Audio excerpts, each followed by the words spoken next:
नमस्ते दोस्तों। कभी कभी सबसे गहरी बातें वही करते हैं जो हमेशा खामोश रहते हैं और हर ब्रश स्ट्रोक के पीछे होता है एक खामोश कहानी। और आप देख रहे हैं मेरे YouTube channel Raja Sharma art and blog. और आज मैं जिस चीज का पेंटिंग करूंगा वो है लेक पैलेस। खाली कागज हमेशा एक चैलेंज होता है, जिंदगी की तरह। शुरुआत में सब कुछ ब्लैंक होता है और रंग हमें ही भरना पड़ता है। लाइन सीधा बने या टेढ़ा, सब इंपॉर्टेंट है। छोटी छोटी लाइन मिलाकर बड़ी तस्वीर बन जाती है। स्केच हमेशा हल्का होता है, लेकिन बिना स्केच के पेंटिंग का बेस ही नहीं बनता है। जैसे बिना डिसिप्लिन के सपना अधूरा रह जाता है। कभी कभी पहला रंग सही लगता है और कभी नहीं, पर शुरुआत ही सबसे बड़ी जीत होता है। और रंग हमेशा मूड बदलते हैं। अगर मन हल्का है तो पेंटिंग भी हल्का लगता है। अगर मन खुश है तो हर ब्रश स्ट्रोक में एनर्जी होता है। और लोग कहते हैं भाई पेंटिंग बना तो ली, अब बेची कब जाएगी। पर मैं मुस्कुरा देता हूँ, क्योंकि उन्हें क्या पता मेरी पेंटिंग कोई आलू या प्याज नहीं जो रोज बाजार में बिक जाए। हर स्ट्रोक, हर रंग मेरे दिल का एक हिस्सा है और पेंटिंग मेरे अंदर के खामोश जज्बातों की आवाज है जो शब्दों में कभी कह नहीं पाया। और लोग ये भी पूछते हैं इतना टाइम क्यों लगता है।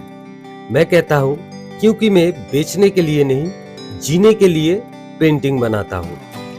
हाँ, शायद आज नहीं बिकेगी, शायद महीने भर में भी नहीं बिकेगी, लेकिन जब कोई इसे समझेगा तो वो सिर्फ खरीदेगा नहीं, इससे जुड़ जाएगा। कला कभी भीड़ के लिए नहीं होता, वो तो उन दिलों के लिए होता है जो इसे महसूस कर सकता है।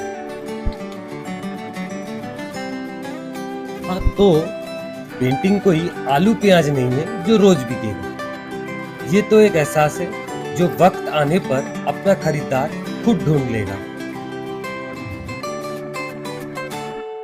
और मैं पेंटिंग थोड़ा लेयर बाय लेयर करता हूँ, क्योंकि हर लेयर पेशेंस सिखाता है।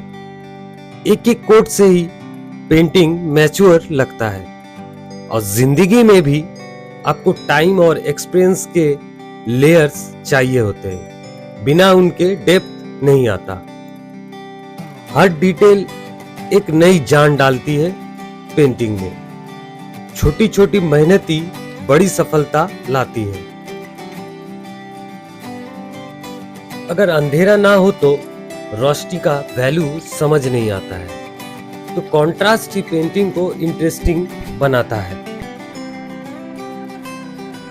और पेंटिंग का मिडिल स्टेज थोड़ा कंफ्यूजन होता है। कभी कभी लगता है पेंटिंग बिगड़ गया, लेकिन पेशेंस थोड़ा रखने पड़ता है, क्योंकि बनने से पहले हर पेंटिंग थोड़ा अजीब लगता है। और लाइफ भी इसी तरह होता है।